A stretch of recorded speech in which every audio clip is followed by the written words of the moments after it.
Ouais, bien, on partait de chez nous. Moi, j'habitais sur Alexis-Contant, puis on remontait l'Angelier jusqu'à Beaubien. À ce moment-là, dans mes souvenirs, Beaubien est encore un chemin de terre, puis on regarde vers l'ouest, puis ça remonte vers Lacordaire, puis c'est en terre encore. Puis on attend que la rue descende jusqu'à l'Angelier. Ça, je me souviens, mon père, il me disait ça, il dit ça va descendre, ça va devenir une rue, là. Puis là, au coin de Beaubien et l'Angelier, vers le nord-est, il y avait comme une entrée. Et à partir de là, on était en mode exploration. Puis on s'en allait loin. C'était toute une expédition. On marchait.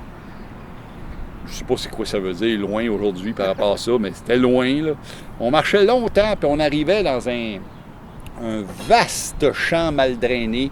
Les marécages. C'était carrément les marécages. C'était grand, tellement grand que on se faisait des radeaux avec du bois. Puis on essayait de se déplacer du mieux qu'on pouvait. Il y avait des cochonneries, il y avait des palettes de bois. Je me souviens, on avait essayé ça, ça allait mal en crise, mais au moins ça se tenait. Puis là-dedans, c'était une place qu'on venait régulièrement pour aller chercher, pour aller à la chasse aux wawarons puis aux couleuvres. Un peu moins les couleuvres, mais les wawarons. Les wawarons, on allait les chercher là. Puis on avait des gros pots de cornichons en vitre, là, qu'il y a comme dans les fenêtres de restaurant. Puis on remplissait ces pots-là de wawarons. Puis on ramenait ça chez nous, sur Alexis-Contant. Mais donc, ça se passait ici, en quelque part. Là, on est comme à l'extrémité nord-est du boisé Jean-Milot, à peu près, là.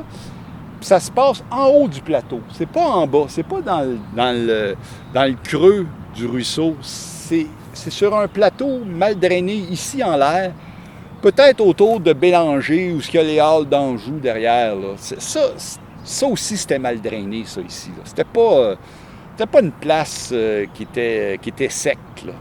C'était très grand, hein? C'est ça que tu disais. C'était très, très grand. Moi, j'ai des souvenirs d'espace avec peu d'arbres, mais de temps en temps, un arbre.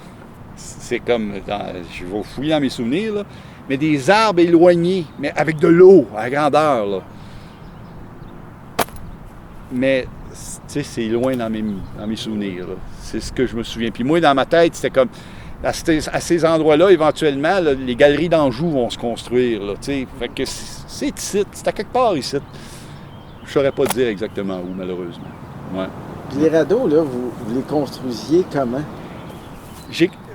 Moi, les souvenirs que j'ai qu'on faisait quand on faisait nos cabanes dans les champs puis dans les bois autour de chez nous, c'était tout le temps qu'on empruntait les marteaux, les clous de nos pères. On arrivait tout le temps avec des coffres à outils. Fait que c'est probablement ça qu'on avait fait ici. On était arrivé avec des coffres à outils. J'ai des souvenirs de ça, qu'on transportait des coffres à outils. Puis là, on trouvait du bois sur place, puis on trouvait des bimes de bois, puis on trouvait des arbres, puis on patentait ce qu'on pouvait avec ce qu'on trouvait sur place, là, en plantant des gros clous de 4 pouces, 5 pouces, 6 pouces, là, à la force de nos bras, parce qu'on est des petits culs de rien, là. Puis on monte ça sur l'eau, puis on embarque dessus, puis c'est tout croche, puis ça va mal. Puis là, on regarde, on se souvient des films, puis ils ont des perches, puis ils avancent. Puis c'est ça qu'on faisait, on prenait des grands bâtons, là, on avançait avec ça sur l'eau. C'était risqué, ça n'avait aucun bon sens. Ça flottait à peine, ça s'enfonçait sous notre poids. Ça n'a aucun bon sens. Mais tu sais, c'était l'aventure totale. Là. Puis moi, je me souviens, c'était tellement loin de chez nous qu'une des premières fois qu'on avait été explorer ça, c'est vraiment des souvenirs. Ma mère, elle m'avait attendu à la maison, je rentrais pas. Ça faisait longtemps que j'étais parti, parce que quand on faisait ça, c'était une expédition d'une journée. Là. Puis là, un moment donné, on était à quelque part là-dedans, dans ces marécages-là, puis je vois ma mère au loin, fait que je reviens vers ma mère. Puis là, ma mère, elle dit « Hey, là, viens-t'en, là, on t'attend depuis longtemps, on s'est demandé où est-ce que t'étais. » Puis là, ma mère était pas contente.